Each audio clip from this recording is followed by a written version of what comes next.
And now, here is why Detroit is more punk than LA and New York put together. Yes, Detroit is the place, the birthplace of punk rock. And the question is, who is more punk, Los Angeles or New York? Does it really matter? I'm referring to a ridiculous feud that's been going on with the LA Weekly and the Village Voice about who is more punk or who was more punk. It's probably the appropriate question. You know, that whole movement was actually put to bed back in 1977. And we've actually got some alternative bands right now with more punkish type styles, but it's not quite the same as the original punk movement. And we got some really obscure references here from Jim Morrison from The Doors, who was actually not a punk. He was more of a drunk, and he died at the age of 27. And then we got some things about Lou Reed, who is absolutely from New York, and he's considered an architect for punk rock music as well. But we like Lou Reed here at Hot Metro Finds, and you know, this there's a lot of sides to this, and not just because I live here, but I also believe this, that Iggy Pop was really the grandfather of the punk rock movement, going back to 1967, before all of these guys put together.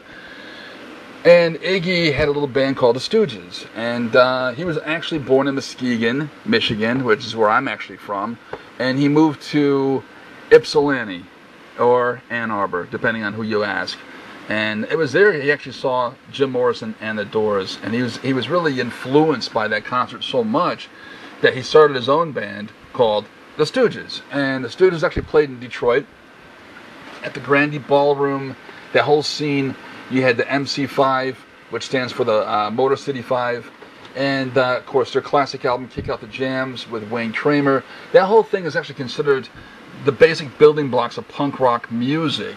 Now from there it gets really interesting, because Iggy actually went to New York City, and when he went to New York, he hung out in a place called Max's, Kansas City, and that's where he met David Bowie. And of course Lou Reed hung out there with Andy Warhol. That whole scene, it gets kind of interesting from there, because they also had their own grungy type music scene going on as well. It just didn't really have a name for it. It was a post rock and roll type thing, but it was more urban, more street, more grunge, and it was the stepping stones for what was to later come.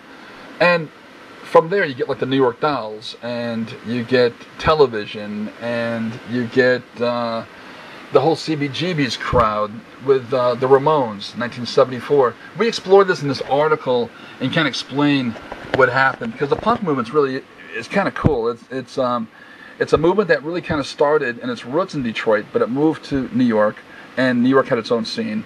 There's the building blocks for what happened there were carried over to the UK and London in 1976. They had their own punk rock movement, and LA caught wind of it somewhere along the line. I want to say probably 76, 77.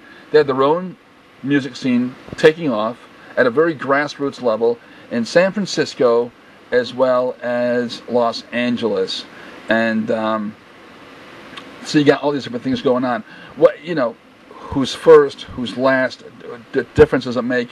Really what's the most interesting, that every major little subsection of the punk rock movement brought their own unique style and sound to it, whether it be the clothing, the way they looked, stylistically, the music was basically crude, loud, and catchy in some aspects, as well as there was a hint of violence to a lot of it as well.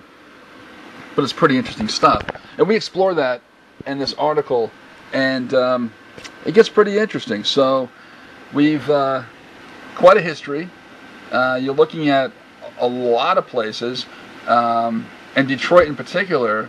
The Grande Ballroom was a place of real interest, because in this place, that's where they all kind of met. And we even mentioned that, it's hard to believe now, but Led Zeppelin actually played there, as well as The Who. And it's a very small type of place, and they weren't quite international status yet. But the Grande Ballroom was one of our classic venues in Detroit, and it was kind of a magnet for all these different bands. And they played there on the weekends, and it was a place to really go and check out, you know, what was really happening at the time. It's closed today. It's no longer around, and there's been talk about getting it restored, which is, you know, it's just a dream because it's in pretty dire condition. But that is really the focus of this article. So it's pretty interesting stuff. And MC5, just if you care, actually have they've been covered by bands like Spaceman 3, The Damned, KLF, as well as Blue Oyster Cult, Pearl Jam, The Presidents of the United States of America, Monster Magnet, and Jeff Buckley. So those are just a few little historical notes, and it's a pretty cool article. A lot of cool things in here that you may not know about the scene, but it's definitely better than just writing off one of these journalists and calling him a douche, like the Village Voice did. And they actually they do these types of things. I don't know why they do them, but it's kind of like what I said earlier. It's like a bunch of ill-mannered school kids running the newsroom, and it's you know, we all pay for it dearly. But I'm more interested in the facts and where this stuff actually came from. And Detroit definitely has a lot of history here that needs to be explored and talked about, even if at only an academic level. Some really cool history here. So do check it out. This has been Ted Cantu at hotmixoflines.com, and thanks for watching, and I'll see you online.